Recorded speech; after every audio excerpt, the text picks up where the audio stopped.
What's going on, guys? It's John here from Hot Take Hockey to give you my 2019 free agency prediction. So I have over 30 UFAs that I want to predict where they will end up. So if you are here, you know what to do. Please subscribe to the channel. I really appreciate all the support, and every subscriber counts. So hit that button and drop a like. Every like also counts in getting this video out there, and comment your thoughts below on your picks on players you feel like might go to specific teams, or you can talk about also in the comment section players I didn't mention, because obviously there's going to be some UFAs that I don't talk about because I am just talking about a little over 30 of the UFA and focusing on the bigger names. So let's get right into it. So first up, Anders Lee of the New York Islanders. Obviously a guy that's a captain that can produce 30-40 goals in a season. You're looking at John Tavares, who left the New York Islanders for the Toronto Maple Leafs.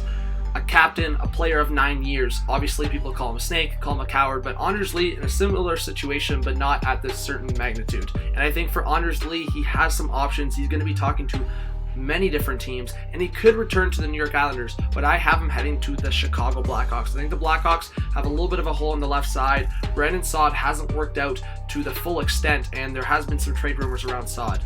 I think Anders Lee is going to meet with the Chicago Blackhawks, and if there's a fit there, he could be on a line with, say, a guy like Patrick Kane, and could produce that 30 or 40 goals a season. Let's move on to Jake Gardiner.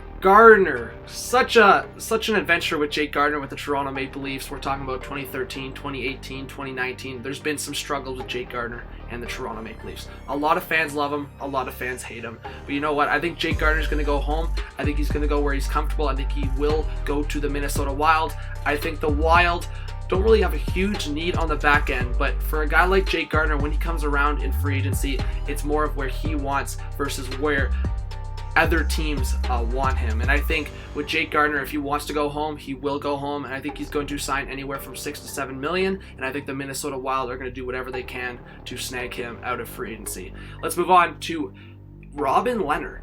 This is an interesting one because Robin Lehner, obviously his mental health was very poor, and you saw in the NHL awards his mental health might have been poor, but his mental strength is always there. And I think the fact that he had the season that he had with the New York Islanders, Lou Lamoriello, and his team coming around him, and the fans going around him and just believing in him as they won that first round, as they sweep that first round, I think he will return to the New York Islanders, and I have him re-signing a long-term deal with the Isles. Let's move on to Matt Zuccarello. So Zuccarello is an interesting one. I think he could go to many teams. I think Zuccarello is that kind of player you want, a veteran presence. He's versatile. He can play on both wings if need be. Obviously, he's more comfortable on the right side. But for a guy like Zuccarello, I think, yeah, a left-handed shot on his offside. He's smaller. He's very smart with the puck, very smart off the puck. I think a team that could really use a guy like that on your secondary or third line would be the Edmonton Oilers. I think Zuccarello is going to talk with a team like the New York Rangers and maybe see a return. I think Zuccarello is definitely going to examine his options in the open market. I think the Edmonton Oilers could offer him a little more money if they, and this is a big if they remove some of their contracts they currently have. Because I think the Edmonton Oilers are going to be one of the busier teams in the open market, but they have to lose some of those contracts, whether it's Brendan Manning, or, I mean, if you can get rid of that Lucic contract, I don't even know if it's possible, but I think that's the direction you want if you're an Edmonton Oilers fan. Matt Duchene. Wow, Matt Duchene. Where is he going to head? I think the Montreal Canadiens are a little bit of a wild card here, but I have the Nashville Predators signing Matt Duchene to a long-term deal. Look at it being around $9 million or even higher with the Nashville Predators for PK Subban. The Nashville Predators are making it work and trying to get that cap space, and they are going to go all in on a guy like Matt Duchene. Sergei Bobrovsky. What jersey am I wearing right now? The Florida Panthers. Bobrovsky. Panthers. It's a fit that needs to happen. They're trying to lose that contract of Reimer, whether it's through trade or buyout. Luongo's getting older. You know he might even retire sometime soon. So Bobrovsky is going to be a perfect fit in Florida. That's been their weak point, and they want to move forward as a playoff team. They have the forward group. They might make a signing or two, and that's where I move on to Artemi Panarin. So Panarin is a guy that definitely will consider signing with the Florida Panthers, but can the Florida Panthers afford him? It really depends where his cap hit comes in at, and I feel like a team that I'm going to predict will go even harder at Panarin and could end up signing him is the New York Rangers. I'm going to say that Panarin is going to go to the Rangers, but I wouldn't be surprised if Panarin wants to stay with Bobrovsky and wants to go to the Florida Panthers. So I'm going to say the New York Rangers for Panarin, the Florida Panthers for Bobrovsky, but it could definitely go either way in the sense that Bobrovsky could go to a different team or both of them could end up in Florida. Joe Pavelski. Pavelski is meeting with the Lightning. He's meeting with the Stars. There's been some connections there with the Blackhawks, but I do believe Pavelski is going to stay with San Jose. Why would you leave San Jose? You've had playoff runs. You know you have the potential to build a team here, and you still have a couple years left where you believe you can play at a high level. I think for Joe Pavelski, yes, you could probably take a chance in taking a lower cap hit with the Tampa Bay Lightning, but what would that say about your character? You're the captain of the San Jose Sharks. Stay with the Sharks, win a cup there. You could be a hero in San Jose and maybe even possibly win a cup with Thornton and Marleau on the team. Ron Hainsey. I think Hainsey could re-sign with the Toronto Maple Leafs. I think other fits could be the Vancouver Canucks. I think the Montreal Canadiens, who are a little weaker on the left side, but they do have penalty killers already. I think Ron Hainsey is going to play more of a character role. I think the Buffalo Sabres could use a veteran player. You saw that role that Josh Georges played with the younger defenseman. I think Ron Hainsey could come in and play that role with the younger defenseman. So I think Ron Hainsey is going to re-sign with the Toronto Maple Leafs. I think he could do what he did with Morgan Rielly with guys like Travis Dermott or even a guy like Rasmus Sandin. So I have Hainsey re-signing. Gustav Nyquist. I think Nyquist is going to sign with the Vancouver Canucks. I think he could definitely see a return with the Detroit Red Wings or see a return with the San Jose Sharks. But for the Red Wings, you're not going to a playoff contender, and with the Sharks, you might have to take a smaller cap hit. I think the Vancouver Canucks could be a fit there. If JT Miller doesn't work on the top line with Pettersson and with Brock Besser, Nyquist could fill that spot quite well. Jason Spezza. Could he return to Ottawa? I think Spezza's a guy that he sees the opportunity to still win a cup. You would just have to take a smaller cap hit. So if Spezza wants $3-4 million, you're going to sign with the Ottawa Senators. If you want a playoff contender, a Stanley Cup contender, you're going to have to sign at that shorter term deal for $1 or $2 million. And that's what Spezza just has to make that decision. But I have him going to the Ottawa Senators and maybe mentoring some of the younger players. As Dorian said, he would look to acquire some veterans through free agency. Let's move on to Derek Brassard. Okay, so I think the Edmonton Oilers are going to sign 3 or 4 free agents. I think they need to fill out their bottom 9 or fill out their bottom 6. Their top line, in some sense, is already set. I think they're going to try Draisaitl and McDavid for the start of the season and see how the rest of the lineup works. And whoever works on that right side, whether it's re-signing Alex Chiasson or promoting someone else up on that line, but on that second line, there's holes. There's big holes. Whether Ryan Nugent-Hopkins plays on the left wing or center, there's holes. And Derek Brassard could be a guy you sign at a shorter term deal, whether it's 3 or 4 years, versus a different contract that could be like a Matt Duchene mess, and get him at about a $4 million cap hit. It could work very well at about the second or third line. And I think for the Edmonton Oilers, they're going to look at a couple players, and I think Brassard could be one of them. I have Brassard going to the Oilers. Let's move on to Thomas Vanek. I think Vanek could also go to the Edmonton Oilers. Why not? Ken Holland is now the GM of Edmonton. He's the one that signed Thomas Vanek on 2 occasions, and I think the Edmonton Oilers could be a fit. Vanek could play in their bottom 6 on that team that obviously missed the playoffs last year, and he could also be a scorer that gets 15 to 20 goals. Mike Smith. Okay, so I think Mike Smith, 2 teams that he's going to look at if he in fact is leaving Calgary is the Carolina Hurricanes and the Edmonton Oilers. I think the Hurricanes is an interesting one. If they re-sign Peter Mrazek, then Mike Smith could split games, as in I would say Mike Smith playing about 25 to 30 games with Mrazek playing the rest, versus if he signs with the Edmonton Oilers, I think he could split half and half with Koskinen. I think Koskinen, of course, Edmonton Oilers fans want him to do well, but you know what?